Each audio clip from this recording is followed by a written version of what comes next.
고조선 시대의 문화와 춤에 대해서 알아보겠습니다. 먼저 고조선 시대에는요, 국가가 형성되었다는 게 가장 큰 특징입니다. 특히 농경과 목축이 본격화되었고요, 경제력이 강화가 되었습니다. 청동기 시대에는 고조선, 그리고 그 이후 다음 세대인 철기 시대 때는 부족 국가가 형성이 되는데요. 부여, 고구려, 옥저, 동해, 삼한, 마한, 진안, 변한, 삼한의 부족 국가가 등장을 하게 됩니다. 이 이후에 철기 시대의 부족 국가는 중앙 집권적인 고대 국가로의 이항기로 볼 수 있습니다. 고조선이 건국이 됩니다. 고조선은 기원 전 2333년에 건국이 되는데요. 이 기록은 삼국유사에서 한민족의 역사에 처음 등장하는 국가입니다. 고조선의 건국에는 신화가 있습니다. 우리가 흔히 알고 있는 단군 신화인데요.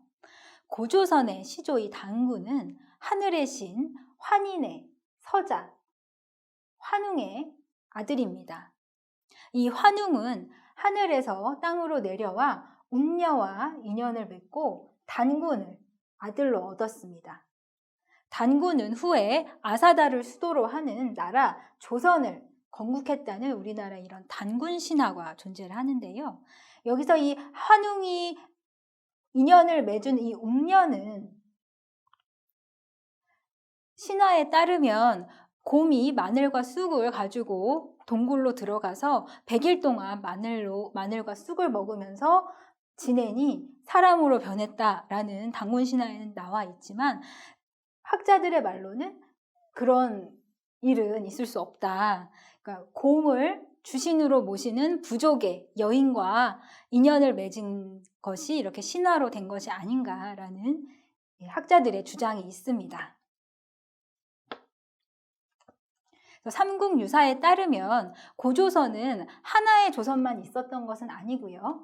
단군이 설립한 단군조선, 그리고 그 이후에 기자조선, 세 번째 위만조선을 거치면서 2500년 동안 이 중국 대륙의 북동부 일대에 위치했던 매우 거대한 국가였습니다. 따라서 아까도 단군이 조선을 건국했다라고 나와 있는데요. 이 조선이라는 단어 앞에 고자, 옛 고자가 이렇게 붙게 된 이유는 단군이 그렇게 붙인 것이 아니고 삼국유사의 저자 이련이 단군조선과 기자조선을 위만조선과 분리하기 위해서 옛조선의 의미로 붙였다라는 것이 있고요. 그리고 후대에 또 조선왕조가 있습니다. 조선 왕조와 구분하기 위해 앞에 옛고자를 붙여서 고조선으로 명명하고 있다라고 알고 계시면 좋을 것 같습니다. 고조선의 강역권에 대해서 알아보겠습니다. 방금도 중국부터 한반도의 북동 동북쪽 지역을 차지하고 있던 거대 나라가 바로 이 고조선이라고 말씀을 드렸는데요. 보시는 것처럼 한반도가 이렇게 있으면 지금의 중국 영토까지 그리고 연해주, 블라디보스톡 있는 지역까지 이 고조선의 영향력이 미친 것을 보실 수 있습니다. 고조선의 춤 문화에 대해서 알아보겠습니다. 고조선 시대에는요, 신석기 시대, 선사 시대와 마찬가지로 조상, 하늘을 향한 제천의식이 매우 중요했다고 합니다. 풍년, 기후, 추수감사, 전쟁 등의 전쟁에서의 승리를 기원하기 위해서 춤과 노래가 연행되었을 것이라고 추정하고 있고요. 기존의 한국무용의 역사에서 고조선의 춤이다라고 얘기되어지는 것이 이제 영선무, 그리고 지모무, 그리고 주리라는 춤들이 있는데요. 사실은 이 지모무는 이제 창을 잡고 추는 춤, 창춤이죠. 그리고 주리라는 춤은 어떤 춤인지는 알 수 없지만, 네, 이 지모무와 주리는 고조선의 춤이 아니고 중국 고대 주나라 있었던 춤들로 추정이 된다고 합니다. 그리고 이 영선무 같은 경우는요, 이 영선무 같은 경우도 어떤 춤인지, 어떻게 추어졌는지 기록은 남아있지 않지만 신선 또는 뭐 선녀를 맞이하는 그런 춤의 그런 의미의 춤이 아니었나 생각해 볼 수 있습니다. 왜 이렇게 지모무와 주리가 고조선의 춤이라고 추측이 되는지, 그런 논의가 있는지에 대해서 설명을 드리겠습니다. 중국의 역사서에 보면 동이족의 악이라는 것이 나오는데요.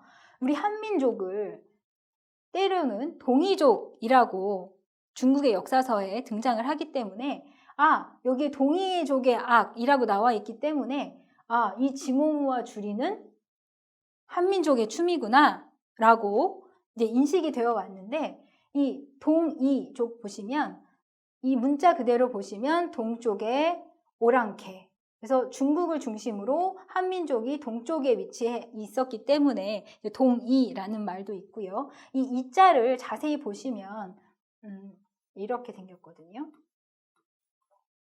이렇게 생겼는데 이 글자는 이 클 대자와 활 궁자가 합쳐져서 만들어졌다고 합니다. 그래서 이게 클 대자인데요. 크다라는 뜻도 있지만 뭐 훌륭하다, 잘한다 라는 뜻도 있다고 합니다. 그래서 이 활을 잘 쏘는 민족, 동쪽에 활을 잘 쏘는 민족이라는 의미로도 이 동이족의 의미를 볼 수 있습니다. 그러나 이 한민족이 동이족이라고 불리기 시작한 시기는 이 한나라 이후 후한서에 등장을 하기 때문에 한나라 이전에는 이 동이는 한민족이 아니고요. 중국의 주나라의 동쪽 일대를 일컫는 말이기 때문에 이 동이족의 악이라고 하는 것은 우리 한민족 동이족을 뜻하는 것이 아니라 중국 주나라의 동쪽을 말하는 것이다. 그러니까 우리 민족 얘기가 아니다. 이렇게 구분해서 이해를 해야 된다라고 말씀드릴 수 있습니다. 유물들로 보는 이 고조선의 춤문화를 보실 텐데요. 이것이 이건희 컬렉션에 있는 청동 방울들입니다. 초기 철기 시대의 청동 방울들이라고 하는데요. 이 위에 쪽을 보시면 간두령이라고 해서 이렇게 폭탄 모양처럼 생긴 방울, 이게 다 방울들이고요. 그리고 이렇게 간두령, 쌍두령이라고 해서 이렇게 나무 막대기에 양쪽에 이제 쌍으로 방울이 있는 쌍두령, 그리고 또 이렇게 손잡이가 있어서 이것도 쌍두령이지만 이렇게 한번 꼬인 것들, 그리고 팔두령이라고 해서 8개 방울들이 달려 있어서 손으로 이렇게 잡고 이렇게 춤을 췄을 것 같은 이런 팔두령이 있는데요. 이런 것들은 무당이, 제사장이 제사 때에 이렇게 방울을 흔들면서 이렇게 춤을 추는 것이 아닌가라고 추측을 해볼 수 있습니다. 그리고 두 번째로 보실 거는 청동기 시대의 비파형 동검과 돌 화살촉 돌검, 그리고 구분 옥인데요. 지금 왼쪽에 보시는 게 이게 비파형 동검입니다. 그리고 이 가운데 있는 것이 돌 화살촉이고요. 이 오른쪽에 있는 것이 돌검이고, 이게 이제 구분 옥과 옥 기둥들인데요. 제가 말씀드리고 싶은 것은 이 비파형 동검인데, 손잡이가 우리나라 한반도에서 발견되는 비파형 동검에는 이 손잡이가 없다고 합니다. 그래서 이 부분을 이제 승배라고 하는데요. 승배. 여기에 나무나 철로 된 손잡이를 끼워가지고 칼로 사용을 했다고 합니다. 그런데 보시면 이 승배라는 이 부분이 매우 짧습니다. 그래서 손잡이를 넣고 꼈다가는 썼다가는 칼로서는 사람도 베일 수 없고 무기로는 이게 사용할 수 없다고 합니다. 그래서 무기로 사용하려면 여기가 이렇게 길어서 손잡이가 여기까지 이렇게 깊숙이 박혀 있어야 무기로 쓸 수 있는 검인데, 이거는 아마도 그래서 무기로 사용한 것이 아니라 제사 지낼 때 제사장이 이제 뭔가를 하기 위해서 춤을 추기 위해서 썼던 것이 아닌가라는 추측이 있고요. 이렇게 오른쪽에 보시면 이게 돌검은 손잡이가 이렇게 달려 있죠.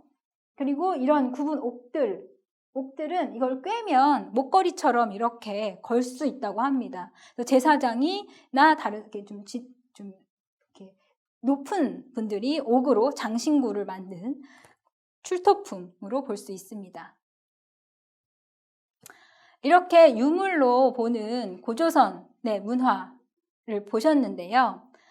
보시면 제사 또는 의식에서 제사장이 비파형 동검 그리고 방울 등을 가지고 이제 춤을 추었을 가능성을 생각해 볼 수 있습니다. 그래서 검을 가지고 추는 춤, 그리고 방울을 들고 추는 춤 등이 있을 텐데요.